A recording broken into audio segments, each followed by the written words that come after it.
ఇప్పుడు గామి సినిమా చూడడం జరిగింది. ఈ సినిమా ఏంటంటే ఒక సైన్స్ ఫిక్షన్ సినిమా అనమాట. ఇప్పుడు ఇంటర్స్టెల్లార్ అలాంటి సినిమా అనమాట. ఇప్పుడు ఈ సినిమాలో స్టోరీ వచ్చేసరికి ఈ సినిమాలో హైలైట్ గురించి చెప్పాలంటే ఏదైనా ఒక సినిమా విశ్వక్సేన్ గారు అండి. విశ్వక్సేన్ గారు అతను దాన్ని ఏమంటారు అంతకుముందు తీసిన ఫలక్నామా దాస్ సినిమా అంటే నాకు చాలా ఇష్టం. అతనే హీరోగా అతనే డైరెక్టర్గా ఆ సినిమాని తీశారనమాట. చాలా అతని ఫలక్నామా దాస్ నాకు చాలా ఇష్టము. ఈ సినిమా ఫస్ట్ ఏదైనా ఒక సినిమా ముందు స్క్రీన్ మీదకి వచ్చిందంటే దానికి కారణం ఏంటంటే హీరో గారు ఒక కథని యాక్సెప్ట్ చేస్తేనే ఆ సినిమా అనేది స్క్రీన్ మీదకి వచ్చింది. ఈ సినిమా విశ్వక్సేన్ గారు అద్భుతంగా యాక్ట్ చేశారు అఘోరాగా. ఇది ఫస్ట్ హైలైట్. సెకండ్ హైలైట్ ఏంటంటే డైరెక్షన్ చాలా బాగా తీశారనమాట. విద్యాధర్ కాగిత అనే అతను కొత్త డైరెక్టర్ అయినప్పటికీ చాలా బాగా తీశారు. ఈ సినిమాలో సెకండ్ హైలైట్ విద్యాధర్ కాగిత గారి డైరెక్షన్. నెక్స్ట్ మూడో హైలైట్ ఏంటంటే కంప్యూటర్ గ్రాఫిక్స్.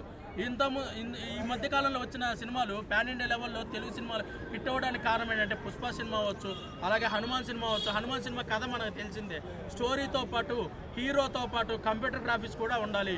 ఇప్పుడు హనుమాన్ సినిమా అయినా ఏ సినిమా పుష్ప సినిమా అయినా అలాగే రాజమౌళి గారు తీసిన RRR సినిమా అయినా హీరోస్తో పాటు కథతో పాటు కంప్యూటర్ గ్రాఫిక్స్ ఉండడం వల్లే ఆ సినిమాలనే పాన్ ఇండియా లెవెల్లో హిట్ అయ్యాయి. ఈ సినిమా హీరో ఉన్నారు విశ్వక్సేన్ గారు, అలాగే కథ ఉంది, అలాగే దాన్ని ఏమంటారు కంప్యూటర్ గ్రాఫిక్స్ వల్లనే 2 గంటల 30 నిమిషాలు ఈ సినిమా చాలా అద్భుతంగా ఉందన్నమాట. అసలు ఈ సినిమా ఫస్ట్ టీజర్ చూసినప్పుడు కానీ అలాగే ట్రైలర్ చూసినప్పుడు కానీ ఒక క్యూరియాసిటీ అనేది మొదలైంది. ఏంటి అసలు ఈ సినిమా ఏంటి, ఈ సినిమా స్టోరీ ఏంటి అనేది.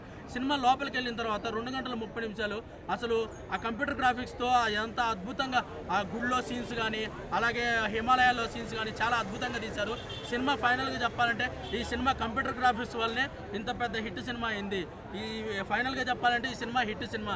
విశ్వక్సేన్ గారు అలాగే డైరెక్టర్ విద్యాధర్ కాగిత గారు ఈ సినిమాతో హిట్ కొట్టారు.